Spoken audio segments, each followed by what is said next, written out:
मैं उस भूमि से आता हूं जहां महात्मा बुद्ध, महावीर, चाणक्य, सम्राट अशोक, आर्यभट्ट, गुरु गोविंद सिंह, जेपी, राजेंद्र बाबू और जननायक कर्पूरी ठाकुर की वो भूमि को भी मैं नमन करता हूं। उस पाटलिपुत्रा की भूमि को भी नमन करता हूं।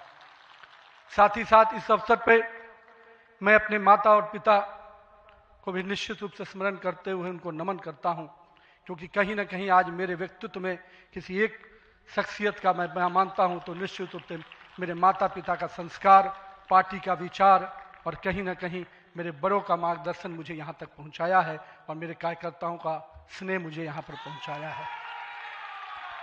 आज के दिन मैं अपने क्षेत्र की जनता को भी प्रणाम करता हूँ, जिसने मुझे एक विधायक के रूप में चुना जरूर, पर संगठन ने मुझे जिस प्रकार से गढ़ने का काम किया, आज मैं इसी कारण से उस जनता के आशीर्वाद और पार्टी के मार्गदर्शन के कारण यहाँ तक पहुँच पाया हूँ। आज का क्षण मेरे लिए संकल्प का क्षण है। आज सिर्फ एक पद को धारण नहीं कर रहा हूँ, मैं पार्टी के इस विचार को, परंपराओं को, एक राष्ट्रवादी आंदोलन की जिम्मेदारी को स्वीकार कर रहा हूँ। और मैं इस अवसर पर साथ अपने सभी वरिष्ठ कार्यकर्ताओं को भी प्रणाम करता हूँ। साथियों, हम लोगों ने देखा है श्यामा प्रसाद मुखर्जी जी का प्रखर राष्ट्रवाद किस प्रकार से हमारे हर कार्यकर्ताओं के मन में बसा हुआ है। पंडित दीनदयाल जी के उपाध्याय के अंत्योदय और माननीय स्वर्गीय अपने सदैव भारत रत्न अटल बिहारी वाजपेयी जी का सुशासन की राजनीति, आज माननीय प्रधानमंत्री जी उसको आत्मसात करते हुए विकसित भारत की परिकल्पना हम सबके सामने रखी है। और आज 140 करोड़ भारतवासी अपने आप को इस विकसित भारत के सपने के साथ जोड़कर देश को आगे बढ़ाने में लगा है। मैं इसके लिए तहे दिल से माननीय प्रधानमंत्री जी का आभार व्यक्त करता हूँ। अभी माननीय प्रधानमंत्री जी अपने संबोधन में बता रहे थे किस प्रकार से अंत्योदय की योजनाओं को उन्होंने नीचे उतारा है। जल जीवन मिशन ही नहीं, हम महिलाओं को 11 करोड़ शौचालय की योजना को भी याद करना चाहेंगे। किस प्रकार से महिलाओं का सम्मान बढ़ा, 13 करोड़ 4 करोड़ लोगों को पक्के मकान मिले, 42 करोड़ लोगों को आयुष्मान भारत, 56 करोड़ लोगों के जनधन खाते खुले। मुझे आज भी याद है जब जनधन खाता खोलाने की बात हो रही थी तो कई लोग देश में, जब हम भाजपा के लोग इसको आगे बढ़ा रहे थे तो लोग हमारा मजाक उड़ा रहे थे। पर मैं आज भी मानता हूं गरीब के खाते में अगर 1 रुपया दिल्ली से चलता है तो 1 रुपया अगर गरीब के खाते में पहुंच पाता है तो ये कहीं ना कहीं उस जनधन खाते का वरदान के रूप में मैं देखता हूं। मैं आज के दिन माननीय प्रधानमंत्री जी के इस सब के साथ और सबके विकास के इस नारे को फलीभूत होता देख रहा हूं। हम लोगों ने लंबे समय से कुछ नारे को, भाजपा के कार्यकर्ता, हमारे जनसंकाल के कार्यकर्ता लगातार कुछ नारे को गढ़ते थे। रामलल्ला हम आएंगे, मंदिर वहीं बनाएंगे, जहां हुए बलिदान मुखर्जी वो कश्मीर हमारा है, एक देश में 2 विधान 2 प्रधान 2 निशान नहीं चलेगा। साथियों, आज भाजपा के कार्यकर्ताओं ने वो कालखंड देखा जब अयोध्या का भव्य राम मंदिर का मार्ग प्रशस्त हुआ। आज जम्मू कश्मीर की जनता ने 370 धारा से मुक्ति का दौर देखा। आज सांस्कृतिक व राष्ट्रवाद की विचारें और मजबूत हो रही हैं। साथियों, मुझे याद है अब वो समय जब हम लोग आज श्रीनगर के लाल चौक पर तिरंगा लहराते देखते हैं तो गर्व की अनुभूति होती है। हमने वो दौर भी देखा था जब पाकिस्तान के झंडे लहरा रहे थे और दिल्ली की सरकार बैठकर मौन बैठी थी उस समय, क्योंकि वो समय हम लोगों ने युवा मोर्चा के कालखंड में काम करने का जब मौका मिला था तो हमने देखा था उस समय जब माननीय प्रधानमंत्री जी उस कालखंड से 370 को समाप्ति किए तो कहीं ना कहीं पूरे कश्मीर की फिजा बदली है और आज कश्मीर का लाल चौक तिरंगे से लहराया नहाया नजर आता है। ये परिवर्तन हमारे देश में आया है।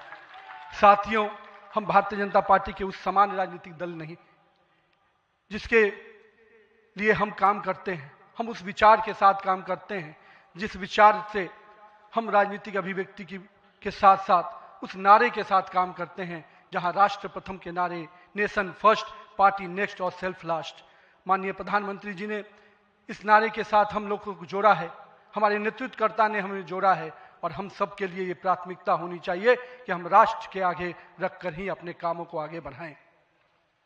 साथियों, हम अपने नेतृत्वकर्ता के संघर्ष और बलिदान से सीखने की आवश्यकता है। ये हम वैसे राजनीतिक दल के लोग हैं जहां राजनीतिक सत्ता नहीं साधना है, राजनीतिक भोग नहीं त्याग है, राजनीतिक ऐशो आराम नहीं तपस्या है, राजनीति कोई पदभार नहीं उत्तरदायित्व है। तो आइए हम सब कार्यकर्ता इस संकल्प के साथ अपने नेतृत्वकर्ता के इस परिश्रम और पुरुषार्थ के साथ अपने आप को जोड़ें। मेरे प्रिय कार्यकर्ता साथियों, यदि भाजपा आज विश्व की सबसे बड़ी राजनीतिक दल बनी है तो इसका मुख्य कारण हमारा प्रेरणादायी नेतृत्व है, हमारा विचारधारा है और हमारे लाखों कार्यकर्ताओं का मेहनत है। वो कार्यकर्ता जो बिना फोकस में आए अनवरत काम करता है, वो कार्यकर्ता जो कठिन से कठिन परिस्थिति में भी भारत का ध्वज झुकने नहीं देता है, वो कार्यकर्ता जो सीना ठोक के कहता है तेरा वैभव अमर रहे माँ, हम दिन चार रहे न रहे। आइए इस भारत की कल्पना को जो माननीय प्रधानमंत्री नरेंद्र मोदी के नेतृत्व में लगातार हम आगे बढ़ रहे हैं, आज हम भी उस परिकल्पना के साथ अपने आप को जोड़ें।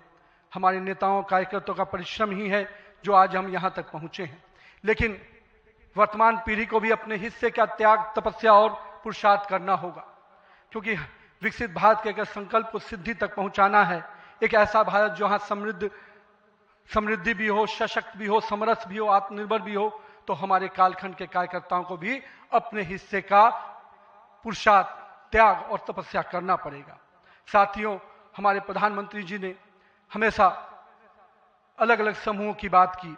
अमृतकाल के लिए 4 समूहों की जो बात की, उसमें युवा, महिला, किसान और गरीब है। हमें अब इन नई पहचानों के साथ आगे बढ़ना है, तभी हम आधुनिक, प्रगतिशील और विकसित भारत की कल्पना को साकार कर पाएंगे।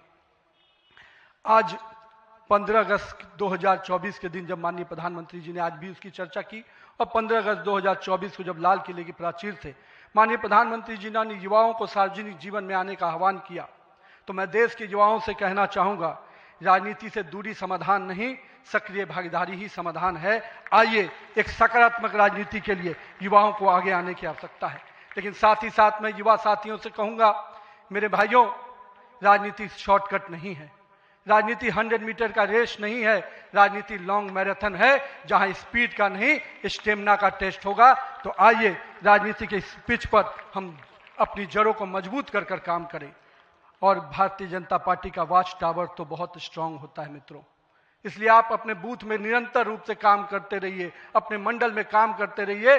भाजपा का वॉच टावर, भाजपा का केंद्रीय नेतृत्व इतना मजबूती तरीके से हर पारी से नजर रखता है, कहीं ना कहीं आपको भी उस मुकाम तक पहुंचाएगा। साथियों, आज जब भारतीय जनता पार्टी के कार्यकर्ता माननीय प्रधानमंत्री जी अभी हम सबको बता रहे थे कि किस प्रकार से पंचायत से पार्लियामेंट तक का सफर के लिए हर एक कार्यकर्ता लगे, हम आज इस अवसर पर जहां केरल, महाराष्ट्र, गोवा और अरुणाचल प्रदेश के स्थानीय निकायों में हुई शानदार जीत के लिए अपने सभी कार्यकर्ताओं को और उस क्षेत्र की जनता का भी आभार व्यक्त करते हैं।